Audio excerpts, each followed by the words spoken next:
मीडियाच्या माध्यमातून माझा एक व्हिडिओ व्हायरल झाला होता आणि त्या व्हिडिओमध्ये मी क्लिअर कट बोललो होतो की सावंतवाडीमध्ये काही लोकांना आमदार व्हायचं आहे आणि त्यांना आमदार ह्यासाठी व्हायचं आहे की भविष्यात होणाऱ्या अटकेपासून त्यांना अटक त्यांची थांबवायची आणि ह्या अटक थांबवण्यासाठीच त्यांनी आमदारकीसाठी तिथे फॉर्म भरला होता.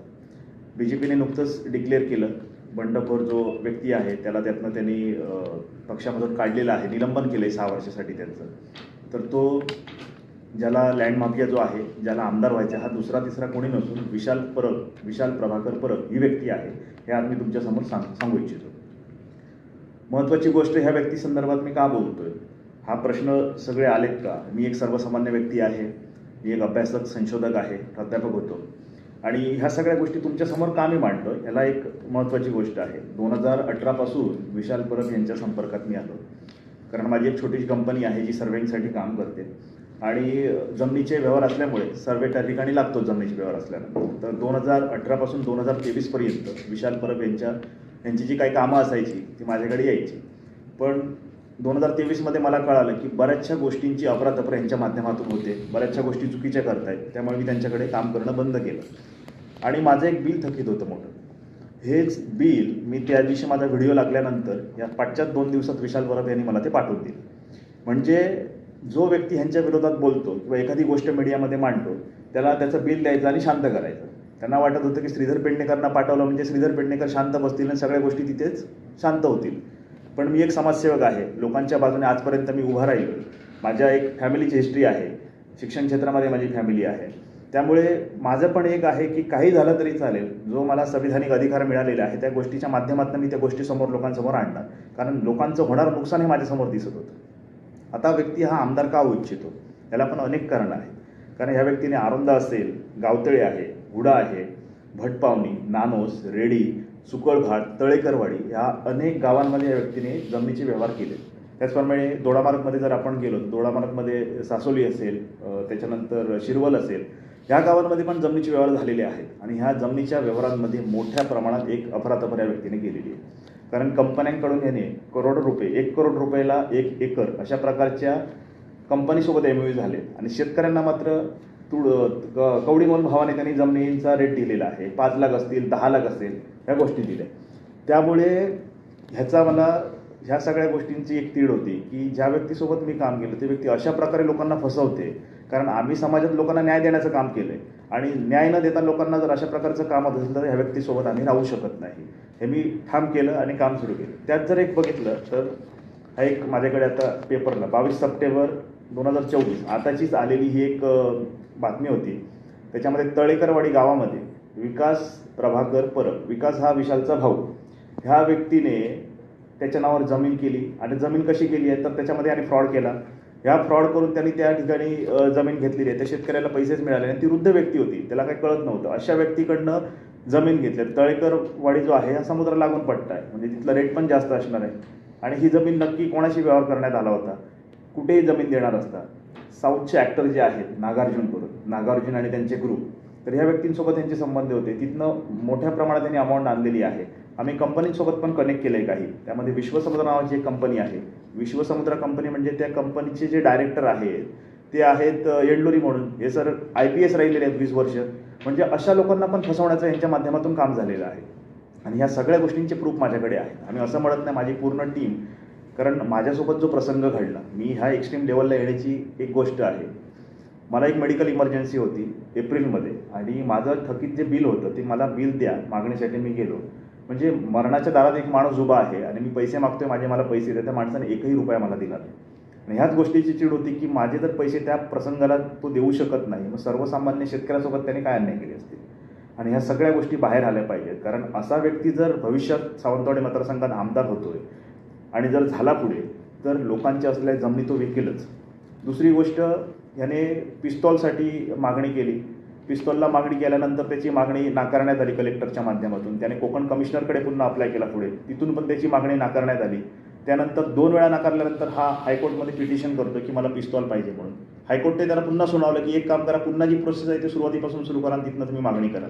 म्हणजे ज्या व्यक्तीला 2 वेळा पिस्तॉलची नाकारली जाते त्या व्यक्तीला तुम्ही पोलीस प्रोटेक्शन देता. अशा व्यक्तीला पोलीस प्रोटेक्शन देताय ज्याच्यापासून जनतेच्या जीवाला धोका आहे.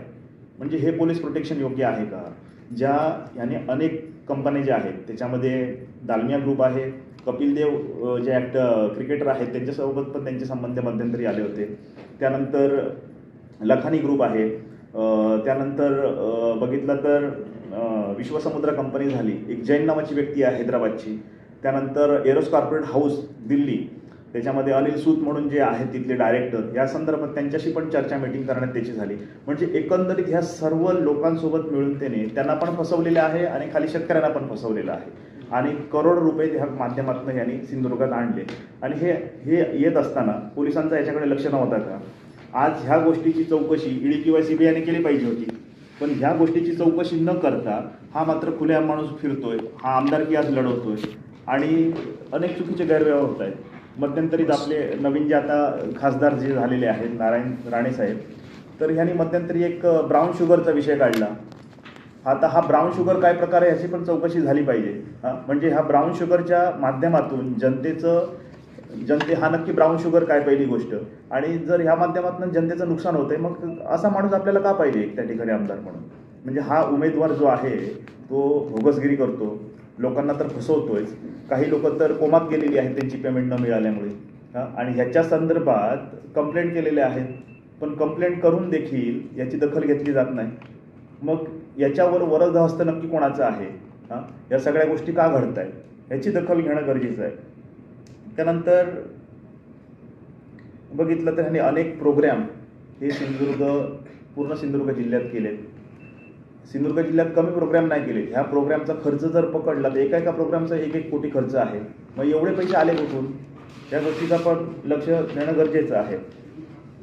त्यानंतर आता जे उमेदवार उभे राहिलेले आहेत सावंतवाडीमधून, तर सावंतवाडीमध्ये जी काय लढत आता होणार आहे, 4 मुख्य उमेदवार आहेत. त्यामध्ये आपण जर बघितलं तर हा म्हणतोय की मी सावंतवाडीमध्ये मल्टी स्पेशालिटी हॉस्पिटल आणेन.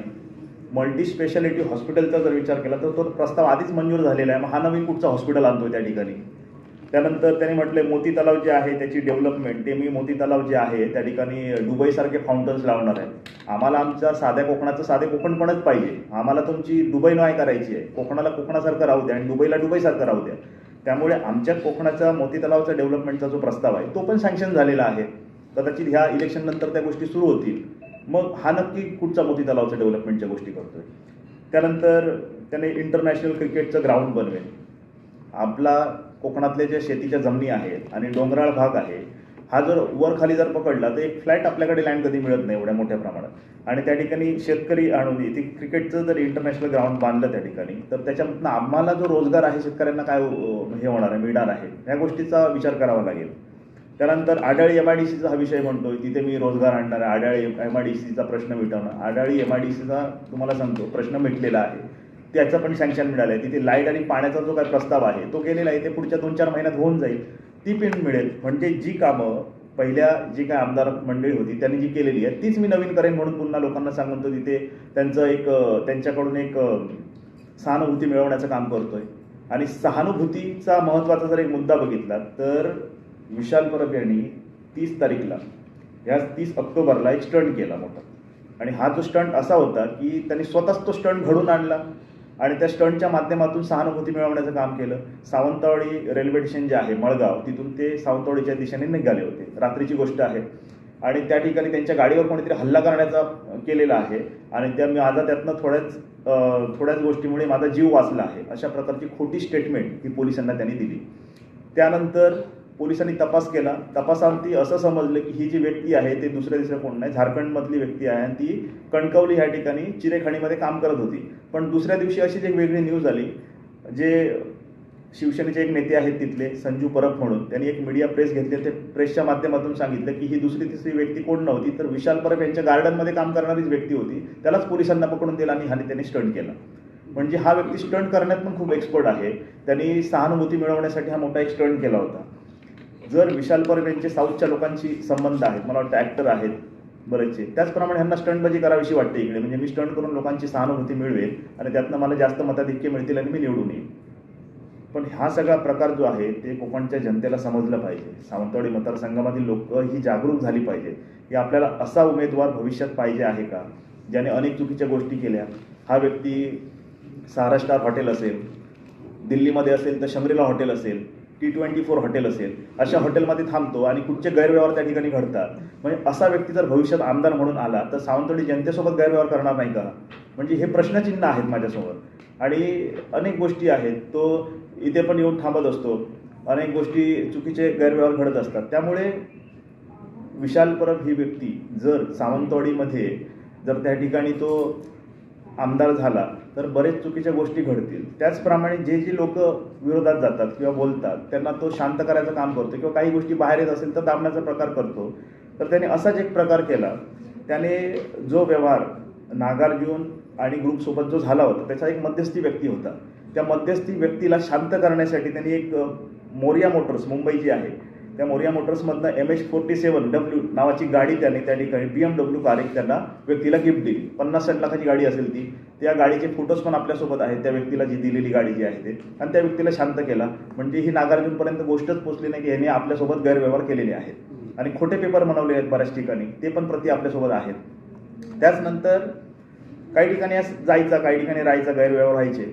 तर पुण्यामध्ये ह्या व्यक्तीने एक स्विफ्ट रेड कलरची स्विफ्ट आणि iPhone 13 Pro Max अशा प्रकारची गिफ्ट कोणाकोणाला दिलेली आहेत. तर त्या पण गोष्टी आपल्याकडे आहेत. म्हणजे जर हा अशा प्रकारच्या चुकीच्या घटना घडत आहेत, चुकीच्या गोष्टी हा करतोय, मग असा उमेदवार भविष्यात आपल्याला चालणार आहे का? आणि हा जर उमेदवार निवडून आला तर सावंतवाडीतल्या जे काही जमिनी असतील ते विकेल, गैरव्यवहार होतील, लोकांना पैसे मिळणार नाही आहेत. प्रोजेक्ट तर सोडा, तिथे डेव्हलपमेंट तर होणारच नाही आहे, पण जमिनी मात्र लुटल्या जातील आणि सावंतवाडीकर, वेंगुर्लेकर आणि काय दोडामार्गची जनता आहे त्यांचं नुकसान झाल्याशिवाय राहणार नाही.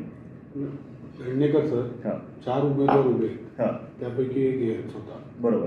तर 3 बाकीचे उमेदवार यांचा प्रचार का नाही करत? म्हणजे तुम्ही जी माहिती दिली आम्हाला, बरोबर, तसं ते लोक जनतेमध्ये का नाही जाते? सगळे लोक काय झालंय, सध्या कोणच कोणासोबत विरोधाची भूमिका घेत नाहीये. कारण ह्या गोष्टीचा मी तपास आणि अभ्यास गेले 4 महिन्यापासून करतो आणि मला वाटतं ही योग्य वेळ माझ्यासाठी होते ही बोलण्यासाठी. का होती? कारण असा उमेदवार लोकप्रतिनिधी म्हणून मला तिथे नको आहे. कारण हा जर लोकप्रतिनिधी म्हणून त्या ठिकाणी आला तर जनतेचं नुकसान होईल. ती लोक बोलत नाही काय आता मी ते सांगू शकत नाही, कारण प्रत्येकाची भूमिका वेगळी असू शकते. मी त्या भूमिकेवर जाऊ शकत नाही. माझी ही भूमिका आहे की मी ह्या गोष्टी का मांडतो तर लोकांना मला जागरूक करायचं या गोष्टीच्या माध्यमातून. तिकडच्या जमिनी विकल्या गेल्यात म्हणता तुम्ही, बरोबर. नेमकं प्रकरण काय आहे? आणि शेतकरी एवढा दूधखोळ नाही की काही लाखामध्ये आपला व्यवहार करून बसेल. नेमकं काय सिंडिकेट काय? कसं होतंय बघा, शेतकरी हा बघितला त्याचा एक इन्कम सोर्स हा शेती असते, शेती करायची. मध्यंतरी काही ठिकाणी डिफॉरेस्टेशन झालेलं आहे, काही हिंस्र प्राणी असतील त्या ठिकाणी गवे असतील हे शेतांमध्ये उतरतात, त्यामुळे शेतीचंही नुकसान होतं. मग ती उपजाऊ जमीन नाही आहे आता, म्हणजे काही ठिकाणच्या जमिनी उपजाऊ ज्या होत्या त्या उपजाऊ न झाल्यात, त्यामुळे काही जमिनी पडीक आहेत. काही लोक मुंबईमध्ये सेटल झालेली आहेत. शेतकरी असेल तर त्याचे 2-3 भाऊ असतील तरी मुंबईमध्ये सेटल आहेत, बाहेर कुठेतरी आहेत. मग ह्या जमिनीचं करायचं काय? ह्या जमिनीला तसंच ठेवण्यापेक्षा भाव मिळाला तर चांगलं आहे. मग आमची साधी भोळी लोक आहेत ती जाऊन दे, त्याला भाव मिळतोय म्हणून त्या जमिनी विकतात. आता विकताना काय एका व्यक्तीला एक रेट द्यायचा, 8 लाख सांगायचा, कुणाला 5 लाख सांगायचा, कुणाला 10 लाख सांगायचे. एकरी भाव सांगतो, एकरीचा भाव म्हणतोय मी, म्हणजे 40 गुंठ्यांचा भाव. हा, 40 गुंठ्याचा भाव. जर एखादी जमीन जर रोडच्या कनेक्ट असेल तर त्याचा भाव जास्त, 20-25 लाख द्यायचा, बरोबर. आणि एखादी जर जमीन लांब असेल आतमध्ये मग त्याला 5 लाख सांगायचं. 5 लाख रुपये एकर, 5 लाख रुपये, 10 लाख रुपये एकर सांगायचं, जी जंगलाच्या आतमध्ये आहे, जिथे ऍक्सेस नाहीये. मग असं ऍक्विजिशन पहिले करायचे आणि त्याच्यानंतर रोडच्या जी आहे ऍक्विजिशन नंतर करायची. मात्र कंपन्यांकडून याने करोड रुपये अमाऊंट घेतलेली आहे त्याच ऍक्विजिशन करण्यासाठी. म्हणजे त्यांच्यामधला जो MOU झालेला आहे किंवा त्यांच्याकडची जी काय आम्हाला सूत्रांकडून मिळालेली माहिती आहे त्याप्रमाणे ह्यांनी करोडोचे भाव घेतले त्या गोष्टीसाठी. शेतकऱ्यांना मात्र 10 लाख सांगायचे, 20 लाख सांगायचे. पण शेतकऱ्याला काय करायचं, 10 लाखापैकी फक्त 5च लाख द्यायचे आणि तुमचं पजेशन नंतर बघू त्यावेळी मग तुमचे पैसे देऊ.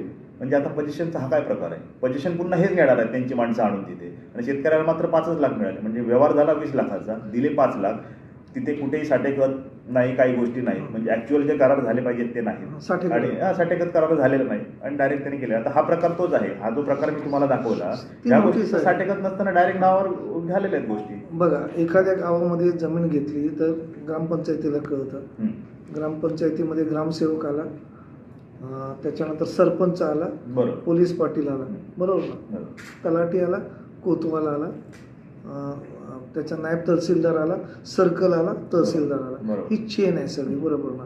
मग इथपर्यंत त्याने लोक मॅनेज केली त्या लोकांनी. असं तुम्हाला असं तुमचा आरोप आहे असेल की बघा कसं होतंय, जो व्यक्ती एवढ्या लेवलला काम करतोय त्याचे नेटवर्क कनेक्ट हा मोठाच असणार आहे. त्यामुळे ह्या लोकांशी तो संपर्कात असणारच आहे. प्रत्येक व्यवहार करण्यासाठी कुठून ना कुठून काहीतरी गोष्टी घडल्या असू शकतील. त्यामुळे एवढे व्यवहार झालेले आहेत ना. व्यवहार होण्यासाठी एकटा आणि दुसरा व्यक्ती नाही ना. प्रत्येक गावातला मग पोलीस पाटील असेल, तिथलं सरपंच असेल, हे त्याच्या कॉन्टॅक्टमध्ये आहेत, असणार असे आहे. किती गावातल्या जमिनींच्या बद्दल घडलंय? आता माझ्याकडे जे व्यवहार आले आणि काही शेतकरी जे आलेले आहेत त्याच्यामध्ये जवळपास ते 15 ते 20 गावं आहेत. ज्या गावांमधले व्यवहार आहेत, जे व्यवहार समोर आलेत, काही गोष्टी आमच्या काय समोर गावांची नाव काय? त्याच्यामध्ये आरोंदा आहे, भटपावणी आहे, नानोसगाव आहे, सुकळभाट, गावतळे ही वेंगुर्ल्यातली गावं आहेत. रेडी आहे त्याच्यामध्ये, सरमळे म्हणून आहे, मारतळेवाडी, त्याच्यानंतर तळेकरवाडी, आता तुम्हाला जे म्हटलं ते वांगणी म्हणून काही आहेत, वांगणी आहे. मग तिकडचे जे पंचायत समिती सदस्य असतील, गटातले, जिल्हा परिषद सदस्य असतील, गणातले, त्यांच्यापर्यंत पण या सगळ्या गोष्टी पोहोचल्या नाहीत का? काही गोष्टी नाही पोहोचल्या आहेत लोकांसोबत. आम्ही तेच म्हणतोय, ही जी आज प्रेसच्या माध्यमातून मी काही गोष्टी देतो, ह्या गोष्टी लोकांपर्यंत किंवा जनसमुदायापर्यंत पोहोचल्याच नव्हत्या. त्यामुळेच तर ही गोष्ट होते. आता हा जो ॲडव्होकेट आहे, ही जी आहे राजापूरची, आता स्थानिक लोक पण लावण्यासाठी नोटीस घाबरतायत. राजापूरचा व्यक्ती आहे ज्याने नोटीस लावली आहे ती. म्हणजे विचार करा की ह्या अशा एवढा जर थैमान असेल तर कोण तिथे नोटीस लावणार, कोण विचार करणार आहे? प्रत्येकाला काही ना काहीतरी मिळत असेल तर त्याचा प्रत्येकाचा स्वार्थ असेलच ना. भलेही तो पोलीस पाटील असेल, सरपंच असेल, त्याने स्वार्थापोटी त्यांच्या गोष्टी केल्या असतील. ज्या ग्रामस्थांनी जमिनी विकल्या त्यांच्या मुंबईतील नातेवाईकांशी किंवा कसं आहे सर, एखादा जर खरेदी विक्रीचा ज्यावेळेला व्यवहार होतो त्यावेळेला संपूर्ण कुटुंबाचे 7/12 ज्यांची नावं आहेत, आता असं केलेलं आहे, हयातीत आहेत किंवा नाहीत, ते वारस लागतात, वारस नोंदीत असतात. मग त्यांच्या सगळ्यांची एनओसी घेऊन एवढं इझी वाटतं का? एवढं इझी नाही नव्हतंच ना, पण ते त्यांनी इझी केलेलं आहे त्या सिस्टमला बसून. आणि त्यांनी जे तुम्ही म्हटला तर आता जे आणेवारीचे लाईन्स असतात त्याच्यामध्ये काय असतो की एखाद्याचं नाव कमी करून तुमचं नाव त्या ठिकाणी चढू शकतो, तुम्ही त्याच्या हिश्श्याचा जर वाटा खरेदी केला तर. त्याने आजपर्यंत 7/12 क्लिअर नाही केले, कारण ह्यांना जमिनी विकत घेणे हा त्याचा उद्देश नाही. त्याला चुकीच्या माध्यमातून पैसे कमवणे हा त्याचा उद्देश आहे. पैसा मिळाला, विषय संपला. मग ते अर्धवट जमीन तिथे पडून त्याला काय प्रोजेक्ट नाही करायचं, त्याला डेव्हलपमेंट कुठचीच नाही करायची. म्हणजे स्वतःची डेव्हलपमेंट ही त्याची डेव्हलपमेंट. मला थोडक्यात म्हणायचंय, त्याने ज्या कंपन्यांसाठी त्यांच्या आर्थिक व्यवहारासाठी त्यांना जमिनी विकत घ्यायच्या त्याचं त्याला पडलेलं नाही. त्याला जमिनी यांच्याकडून ताब्यात घ्यायच्यात आणि पैसा कमवायचा. त्याला कंपनीला, एक कंपनी तर आता आमच्याकडे अशी एक कंपनी आहे जी 2017 पासून कनेक्टमध्ये होती. अद्यापही त्याला 100 एकर जमीन तो व्यक्ती देऊ शकला नाही कंप्लीट करून. तिथले 7/12 आहेत, काही लँड आहे. हे आरोंद्यामधला प्रकार आहे. आरोंद्या म्हणून या संदर्भात काही फौजदारी तक्रारी झाल्यात पोलीस स्टेशनला? पोलीस स्टेशनला आताच नुकते 15 दिवसापूर्वी काही एसपींकडे कंप्लेंट गेलेल्या आहेत, दाखल झाले आहेत. एसपींचं एसपी याच्या आधी मला वाटतं ते हे होते ना,